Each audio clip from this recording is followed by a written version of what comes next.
ولا حول ولا قوة إلا بالله العلي العظيم. أما بعد فقال تعالى وقال المصنف رحمه الله تعالى ونفعنا بعلومه وبأنواره وببركاته وكراماته في دارين آمين ya rabbal alamin. Jamaah sekalian yang Allah muliakan, ibu bapak yang Allah cintai dan Rasulullah cintai, wahai para pencinta Allah dan pencinta Rasulnya, alhamdulillah pada kesempatan malam yang barokah, malam pilihan, dimanapun kita dipilih oleh Allah untuk apa? Untuk dipinjam lisan kita yang penuh dengan maksiat ini, sekedar melafazkan sebuah kalimat yang tiada tara, tiada kalimat yang tiada agung selain kalimat ini, tiada seagung kalimat la ilaha illallah. Pada kesempatan Jum'ah yang barokah dan mulia ini, Allah masih mempercayai lisan kita untuk melafazkan kalimat tersebut. Semoga kita diberkahi oleh Allah Subhanahu wa taala, diberikan kebahagiaan dunia dan akhirat. Dan menurut Al-Faqir la ilaha illallah, Al-Faqir sudah dinaikkan kembali kepada Tariqah Naqsabandi dan Qadari. Sehubungan Al-Faqir kemarin berziarah ke Makkah, ke kuburan keramat Syekh Abdul Muhyi, dan Syekh Abdul Muhyi ternyata masih punya satu cucu, di mana beliau adalah mursyid daripada Tariqah Naqsabandi dan Qadariyah. Dan Al-Faqir bersamanya yang lainnya termasuk Abdul Basit adik Al-Faqir di sana dan ditalqin untuk sekedar mentransfer energi positif untuk kesyurganya Allah. Dan pada kesempatan ini yang barokah ini, kita ulangi lagi kalimat tersebut, walaupun di sana Al-Faqir diberikan metode cara melafazkan kalimat tauhid itu. Jadi ada teori, ada praktek. Jadi ketika kita melafazkan kalimat tauhid, kalau di rumah di sini mah nggak apa-apa, nggak begitu. Tapi kalau di rumah sendiri, khas sendiri, kita riyadhah sendiri untuk meraih keridhaan Allah, cita-cita yang nggak pernah tersampaikan oleh Allah kepada dan tidak pernah dikabulkan oleh Allah. Dengan teori ini bisa jadi Allah ridha. Ketika Allah ridha, maka Allah kabulkan segala hajat kita. Jadi di sana mursyid yang bernama Abah Ki Haji Bebet yang tinggalnya di area kompleks keramat Syekh Abdul Muhyi itu, ketika kita tunduk melafazkan kalimat tauhid. Ini versi beliau, versi Qadari dan Naqsabandi. Qadariyah itu Syekh Abdul Qadir, Naqsabandi Abdul Qasim Juni al-Baghdad atau Bahauddin an-Naqsabandi. Itu ketika kita tunduk begini, ketika naik ke atas, illallah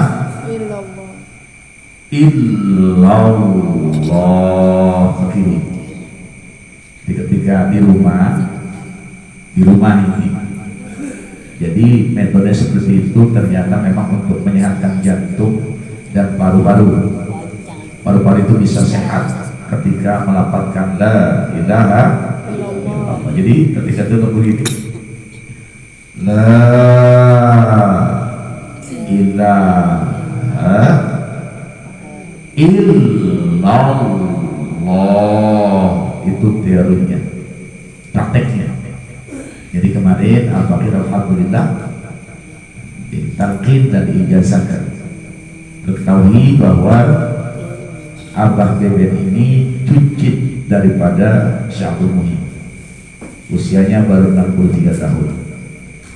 Nanti kalau jamaah kita ke sana untuk menginap, bisa jadi menginap di majlis beliau atau di penginapan tempat di mana beliau sering mentalqin para jamaah dari luar, dan beliau kebetulan bisa ceramah. Satu saat nanti majlis kita undang beliau. Pasca besok kita panggil Habib Dibki. Tanggal 7 Februari kita mulai Habib Birri. Nanti next akan datang, kita akan sawan ke rumah Abuya Kiai Haji Beben yang tinggal di Tasik untuk memberikan pencerahan di sini. Bisa jadi beliau akan membangkit kita semua jamaah zikir azam bersama. Ingat, kita hidup di dunia banyak kekurangan, maksiat kita tiap hari. Jangan terlalu yakin kita ke surganya Allah. Jangan yakin. Ketika kita yakin, kita sombong. Makanya kita harus berrobit-robit kepada orang-orang alim. Dan alhamdulillah majlis kita ini sudah 2 kali dipertemukan kepada seorang mursyid.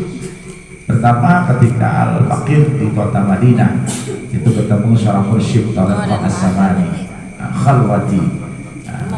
Kemarin ketika MUI berziarah dari Panjadu lalu ke Tasik, di Tasik kami berenam ditangkit oleh Abuya Bebek, cicit dari Syaikhul Muhyi, nasabnya ke atas kepada Ali Zainal Abidin, kepada Imam Hussein binti Fatimah Zahra binta Muhammad sallallahu alaihi wasallam. Jadi kita berpikir sanadnya kuat. Ketika kita salah, nanti mereka akan tegur kita. Mereka akan menuntut kita ke arah surganya Allah Subhanahu wa ta'ala. Sebab itu bagi yang hatinya gantung kalimat ini, tidak terkontaminasi dengan hubbud dunia, maka insya Allah akan berkah. Insya Allah akan berkah. Insya Allah itu jaminan dari Allah Subhanahu wa ta'ala. Pun bersalawat kepada Rasulullah SAW. Beliau mengijazahkan Al-Fakir, salatnya Allahumma sholli ala sayyidina wa maulana Muhammadin nabiyil ummi wa ala alihi wa sahbihi wa sallam. Itu tarekat Aksabari seperti itu. Ada Qadariyah. Nanti ketika dikir di rumah seperti itu. Tapi kalau dikir di sini, dikir As-Samani seperti tadi. Tapi nanti prakteknya ketika di rumah sendiri, ketika kita Allahu, kita pegang dada kita. Kita pegang, kita remas-remas dada kita. Ini nih yang buat gua dendam sama dunia, pengen hidup dihormati orang lain, ternyata salah. Maka kita pegang Allahu. Jangan pakai suara kalau di rumah. Memang teori praktek itu saya lakukan ketika saya masih bujangan tahun 94. Jadi ternyata saya nggak salah. Lidah kita naikkan ke atas lak-lakan. Jangan bicara. Jadi tekan Allahnya kita lihat dada kita, jantung kita sebelah kiri. Sebanyak berapa? Sebanyak-banyaknya. Jadi ya mulut rapat, lisan naik ke atas. Itu supaya kita dekat sama Sang Pencipta. Satukan jiwa kita kepada Sang Pencipta. Satukan jiwa kita, ruh kita kepada Sang Pencipta. Karena Allah itu letaknya di jantung kita. Kenapa? Napas kita itu diolah oleh jantung dan paru. Di situ ada rahmat Allah. Makanya ketika kita zikir di rumah, kalau di sini jangan, di rumah aja. Nah, jadi leher kita ke arah sebelah.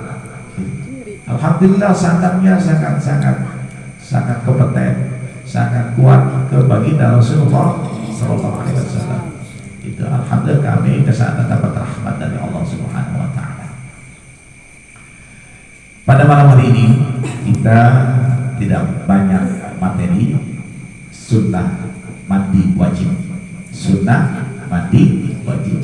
Kitab Fathul Qadir. Sebelumnya kita dalam hati kita hadirkan Rasul, hadirkan Allah di tengah-tengah majlis kita.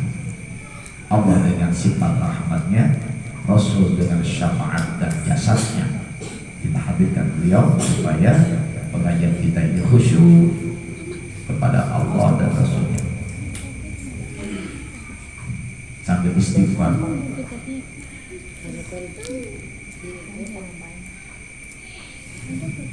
Bismillahirrahmanirrahim. Fasl. Bermula ini pasal.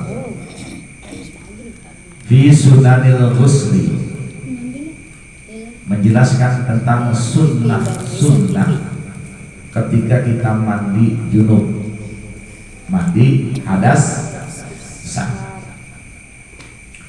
Wa sunnanuhu, dan sunnahnya mandi hadas besar, ai al-ghuslu, artinya mandi besar, mandi hadas besar. Khamsatu asya'a, ada 5 kesunahan, di mana ketika kita mandi junub ada 5 perbuatan sunnah hukumnya dan mengandung pahala yang sangat besar sekali. Ya, habis hubungan intim atau habis menstruasi segala macam.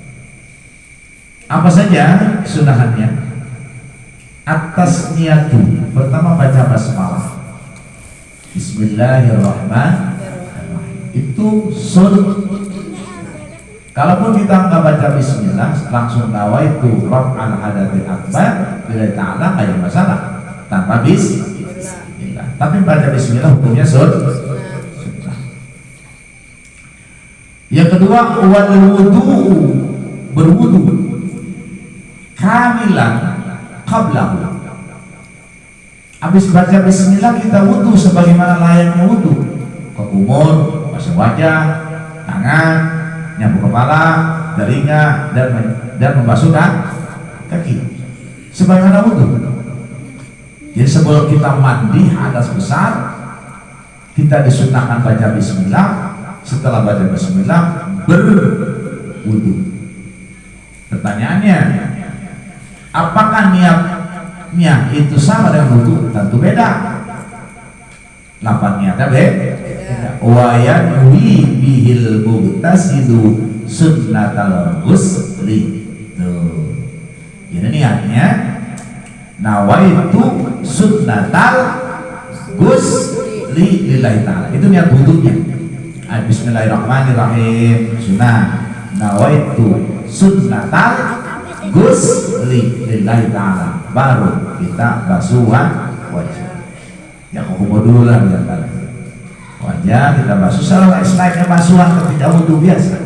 Wudhu sebagaimana wudhu ketika kita mau sholat 5 waktu atau sholat yang lainnya. Paham ya? Jadi pertama atas niatu wal wudu'u. Pertama baca bismillah, yang kedua berwudu. Lafaz niatnya bukan nawaitul wudu'an, tapi wayatwi bihil muhtasidu sunnatal wudu'i. Dan berniat orang yang mandi junub itu sunnatal ghusli. Jadi nawaitu sunnatal ghusli lillahi ta'ala. Paham tuh? Intajarradat janabatuhu anil hadatsil asghar. Namun wudunya itu disunnahkan sebelumnya, setelah bismillah, ketika posisi kita tajarradat, sunyi, janabatuhu anil hadatsil asghar, dari hadas kecil. Memang ada orang habis lagi punya hadas besar, itu nggak punya hadas besar, punya wudu, begitu bisa terjadi. Contoh, ketika kita wudu kan untuk mengangkat hadas kecil, tiba-tiba kita tidur sejenak, ngimpi keluar sperma. Nah, itu namanya intajar badan. Atau juga kita habis wudu karena melihat film yang membangkitkan libido seksual kita, tiba-tiba keluar air sperma. Karena ada yang begitu. Ketika memang begitu terjadi, itu namanya intajarradat bihil intajarradat janabatuhu an hadatil asghar. Kalau habis wudu kita bersenggama sama istri mah nggak punya air wudu, namanya punya hadas kecil dan besar. Jadi ketika wudu itu ketika memang kita posisinya memang punya wudu ketika mimpi ataupun keluar sperma dengan sendirinya. Wa illa, dan ketika tidak punya wudu sebelumnya, nawa bihil asghar, maka niatnya itu beda. Tadi niat dengan nawaitu sunnatal ghusli lillahi ta'ala itu ketika berwudu sebelum hadas mandi junub, ketika memang kita bawa wudu sebelumnya. Tapi ketika memang kita habis senggama sama istri, niatnya nawaitu raf'al hadatil asghar. Nawaitu raf'al hadatil asghar lillahi ta'ala. Sama aja, sunnah-sunnah juga, cuman lapatnya beda. Kalau lapat yang pertama ketika kita masih punya wudu, ketika keluar sperma mandi, sebelum mandi kita baca basmalah sunnah, berwudu dengan nawaitu sunnatal ghusli. Tapi kalau memang kita tidak wa illa, kita bersenggama udah pasti batal wudu, kan gitu. Orang senggama mesti batal wudu. Maka niatnya nawaitu raf'al hadatil asghar, bukan nawaitu wudu'a. Karena wudu'a lagi kayak orang sholat. Ini wudu yang sunnah, nawaitu raf'al hadatil asghar. Ada namanya. Jadi ini ada nih seperti ini. Nawaitu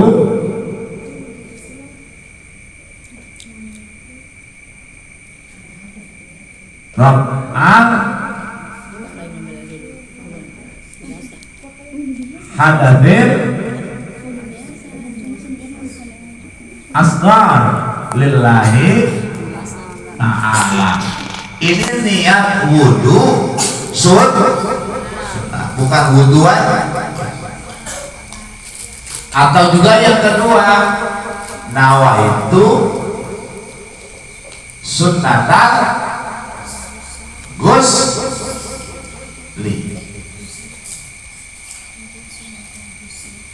sunnatal ghusli lillahi ta'ala. Nanti ya, itu sunnah-sunnah ketika sebelum mandi wajib. Wa imrarul yadi ala ma wasalat ilaihi minal jasadi. Sunnah yang ketiga, imrar, menjalankan al-yadi, tangan, ala ma wasalat ilaihi, alama, atas ma, sesuatu yang wasalat, sampai ilaihi minal jasadi, kepadanya itu air mandi, minal jasadi, dari jasad. Jadi ketika kita basuh begini, hukumnya sunnah ketika mengalihkan air dari keran atau shower atau dari cibuk, itu sunnah hukumnya. Tapi bisa wajib tuh, bisa wajib menjalankan tangan kita ketika memang air itu tidak sampai ke kulit kita. Contohnya ke selangkangan, ke telinga, atau juga mata nih. Biasanya tuh mata kita gitu tuh, supaya kesan air itu sampai ke pinggiran mata. Jadi ketika menjalankan air itu ada yang sunnah, ada yang wajib. Sunnahnya membasuh atau menjalankan air ketika memang air itu tanpa kita basuh pun udah membasahi tubuh kita contoh air keran ke kepala begitu tuh, kepala atau ke badan kita, tanpa kita begini pun nggak jadi masalah, penting air itu mengalir, paham ya? Tapi ketika ke pojokan kulit, ini kan juga nih, nah, ini harus dibasuh dan itu wajib, paham tuh? Paham nggak? Ya, insya Allah. Wa yu'abbaru an hadzal imrar bidalki. Wa yu'abbar, dan musannif mengungkapkan an hadzal imrar, dari ini yang menjalankan tangan bidalki, dengan menggosok selangkangan tuh, atau menggosok sesuatu di tangan. Benar, menggosok. Nah, kalau membasuh ada caranya. Kalau membasuh ketika wudhu dari ujung jari sampai ke sikut. Kalau menggosok dalam mandi wajib, mau dari mana juga tidak masalah. Yang penting digosok. Bidalki itu menggosok. Wal mualatu, yang keempat, wal mualatu berturut, wasabaqa, dan telah terlampaui, telah lalu, maknanya maulat bil wudu'i, di dalam wudhu. Jadi gosok begitu, jangan dianggang. Kalau kita anggang, kita gosok ini, kita anggang lagi, ini jadi mustaqbal air, bagus. Dikatakan maulat seperti itu. Yang dianggap harus ketika menggosok, paham ya? Wa taqdimul yumna, sunnah yang terakhir adalah mendahulukan kanan. Sunnah tuh, contohnya bahu kanan kita guyur sama air terang, kita guyur di bahu kanan tuh, baru kita gosok. Tuh kesunahan. Nah, min syiqqaihi, dari dua sisinya, sisi badan kita, pundak kanan dulu baru kiri, sampai ke tangan kanan, sampai ke tangan kiri. Atau kita gosok telinga, kanan dulu, atau berbarangan, nggak ada masalah. Paham ya? Ada yusra, dari atas yang kiri, wa baqiya, dan sisanya, waktu itu artinya sisanya,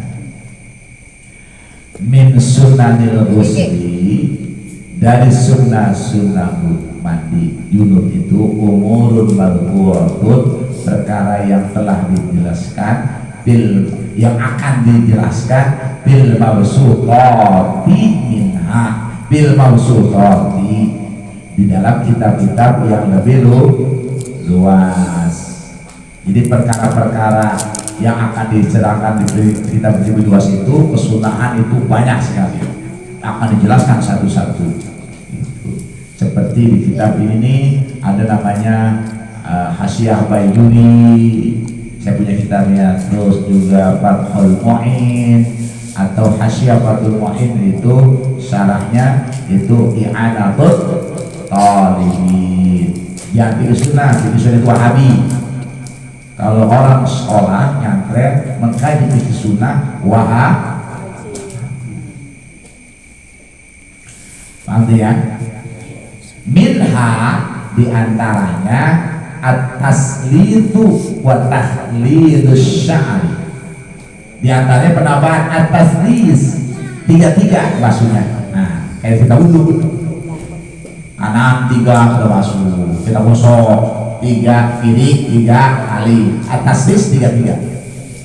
Wa tahlidus sya'ri, dan menyelai-nyelai rambut, digosok-gosok begitu, diselai-selai, makanya jadi jemari.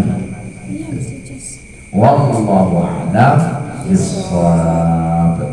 Sampai situ dulu. Besok faslun fi jumlah minal aqsalil masnunat, tentang jumlah daripada basuhan-basuhan yang hukumnya disunnahkan. Ada yang ditanyakan? Kalau nggak ada, ya silakan aja, nggak apa-apa. Ini bikin memang harus banyak pertanyaan.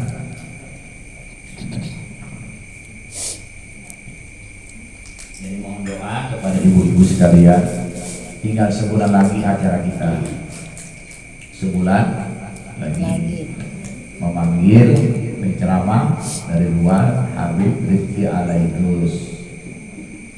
Budget beliau di atas 9 juta, ya kurang lebih 10 juta. 10 jutaan dia doang. Yang nginep di hotel 2 juta. Hotel kita yang bayar. Terus kalau memang ada santunan, jadi budget yang harus Majelis Zikir As-Samani pegang itu 46 juta. 46 juta. Sebab ini live streaming di YouTube, live streaming. Kalaupun ibu-ibu yang lainnya ingin bersedekah, karena saya sudah pesan catering 200 box, sama restoran juga 100 box, jadi 300 box. Karena jamaah perkiraannya yang gak membludak lah dengan undang paling banyak 500 box. 300 juga termasuk banyak.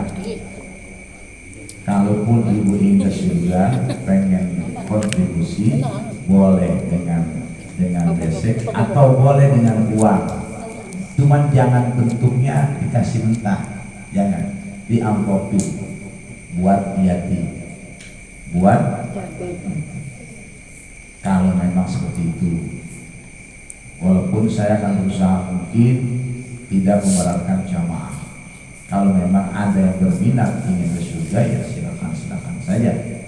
Saya tidak menutupi untuk orang beribadah. Jadi budgetnya, anggaran itu saya akan pakai proposal dan tidak minta dana. Itu 46 juta. Dari mana dana itu? Allah nanti akan memberikan oleh orang-orang yang dermawan. Orang yang dermawan. Dana yang ada sama saya selain motor ada 13 juta. Jadi saya ada keniatan jual nomor 1, maka saya tidak memberatkan jamaah. Kalau memang tidak ke backup 46 juta itu. Jadi pengen saya berjuang lah, sekali berjuang dan mintain doang, ayo ngamal yang punya hajat nggak mau ngamal. Jadi karena ini budgetnya terlalu banyak, 46 juta, seperti kami itu waktu haul akbar kemarin itu di MUI, itu namanya proposal. Dapatnya berapa? 110 juta. Dapatnya 110 juta. Karena memang ya itulah keberkahan dari ulama-ulama yang dihaulkan. Nah di sini untuk masyarakat sini, untuk masyarakat. Jadi mohon doa semoga acara majlis zikir kita ini berjalan penuh dengan keberkahan dari Allah Subhanahu wa taala. Tidak ada tujuan lain, untuk keberkahan saja. Untuk keberkahan masyarakat, keberkahan orang-orang du'afa, dan kemuliaan bagi yang mau berkorban. Itu jadi saya diskusi beberapa jamaah, kalau memang 25 juta santunan yatim cukup dengan amplop saja tanpa ini bingkisan. Lalu kalau pakai bingkisan itu budgetnya 250.000 kali 50 sampai 100 orang, itu di atas 10 juta. Kayak kemarin tuh nama itu mau wakuf gitu. Ya alhamdulillah, ya alhamdulillah. Ini manfaat buat semuanya. Dan saya tidak akan datang ke rumah-rumah ibu-ibu. Kalau pengen surga datang kemarin ini, Ustaz. Oh saya besek aja silakan. Tapi saya udah pesan besek 300 besek dengan biaya ya di atas 4 juta. Itu buat besek saya, catering saya. Pakai catering. Jadi untuk supaya majelis kita itu dicintai oleh Rasulullah Sallallahu alaihi wasallam. Kalau Rasulullah cuma satu hal yang beliau cinta, bukan hanya umatnya saja, tapi prioritas kepada fuqara dan para yatim. Yuk, kalau kita merasa cinta kepada Rasul, berjuang untuk memberi, bukan berjuang untuk minta dan menerima. Itu ini filsafat untuk majlis zikir kita. Majlis zikir kita mudah-mudahan Allah berikan kemudahan. Supaya anak-anak kita yang ngaji di sini itu ilmunya berkah, ilmunya berkah. Makanya tiap subuh itu saya akan memperdalam lagi kajian-kajian huruf-huruf hijaiyah. Huruf hijaiyah sangat sulit. Tajwid itu lebih sulit daripada nahwu dan sharaf. Usuluddin, ilmu yang paling sulit ilmu hadis. Ulumul Quran yang paling sulit bukan nahwu atau sharaf atau takwid atau bangkit dan bayan, tapi tajwid paling sulit. Di antaranya kalau Arab nanya huruf asaliyah, di mana Rasulullah mengatakan asaliyah apa saja. Kita katakan saya tahu sama Tobi Ustaz, itu masih standar A, B, C, A, B atau D, ada N, itu namanya tajwid. Pak Sabawi, Ijhar, Halqi, Ijhar Sabawi. Tapi kalau udah naik ke atas, hurufnya itu ada namanya. Asaliyah ada 3. Ini sebagai nanti emang saya lipat dalam lagi untuk jamaah yang ngaji subuh, apalagi bulan Ramadan tidak ada libur ngaji Quran. Asaliyah terbagi 3.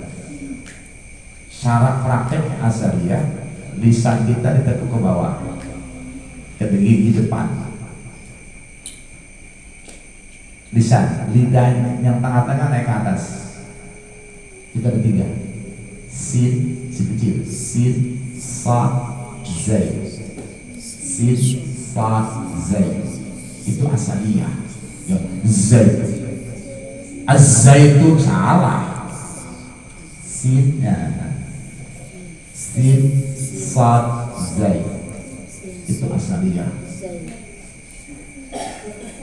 Orang sini belum sampai situ. Sealim-alim yang tajwidnya orang sini bilang cuma makhrajnya pasti tajwidnya bagus. Alim yang ikhfa ini kau digunakan, kau bilang gunakan. Tapi sifat-sifat itu sesuai yang Nabi inginkan belum ada. Yang saya akan kembangkan di majlis zikir ini harus harga mati. Ba'da subuh, bulan Ramadan. Kalau ini mah besok saya 3 hari nggak pulang, berangkat bentar jam 2, baliknya malam Senin. Kemana? Ya biasalah, zikir di puncak. Zikir di puncak. Orang-orang para tetap jauh dari puncak, keluarga kami akan zikir di puncak selama 2 malam di sana. Ada yang taklim ilmu taklim. Semoga hajat majlis zikir kita barokah dari Allah SWT.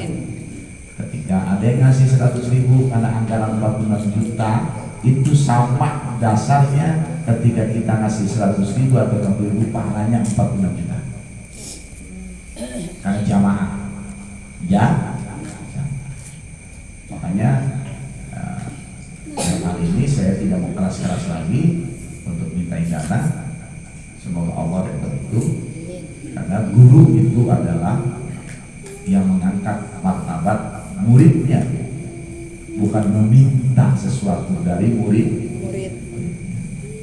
Terus mengangkat martabat muridnya ketika memang muridnya ingin tahu, silakan mau berperintah Rasulullah Subhanahu wa Ta'ala.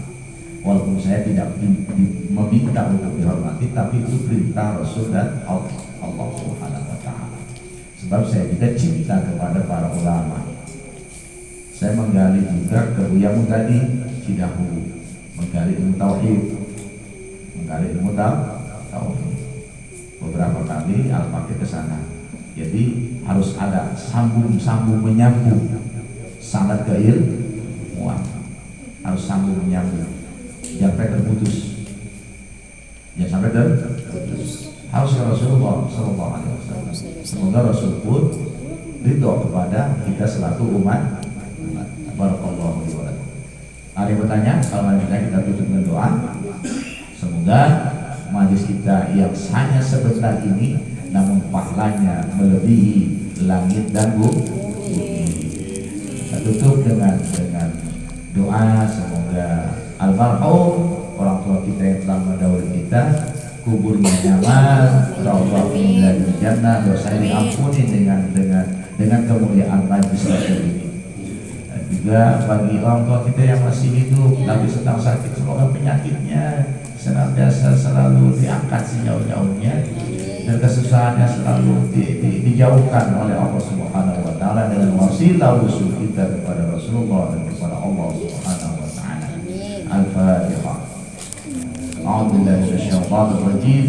Bismillahirrahmanirrahim. Alhamdulillahirabbil alamin. Arrahmanir rahim. Maliki yaumiddin. Iyyaka na'budu wa iyyaka nasta'in. Ihdinas siratal mustaqim. صراط الذين أنعمت عليهم غير المغضوب عليهم ولا الضالين. استغفر الله العظيم. بسم الله الرحمن الرحيم. الحمد لله رب العالمين حمدا يوافي نعمه ويكافئ مزيدا. يا ربنا لك الحمد كما ينبغي لجلال وجهك الكريم وعظيم سلطانك. اللهم صل على سيدنا محمد صلاة تغفر بها الذنوب وتصلح بها القلوب وتنطلق بها العصور وتلين بها الصعاب وعلى آله وصحبه ومن إليه منسوب. اللهم بجاه محمد صلى الله عليه وسلم أن تغفر ذنوبنا ولوالدينا وترحمهم كما ربنا صغارا ولجميع المؤمنين والمؤمنات والمسلمين والمسلمات الأحياء منهم والأموات أن الله يرحمهم ويعلي درجاتهم في الجنة.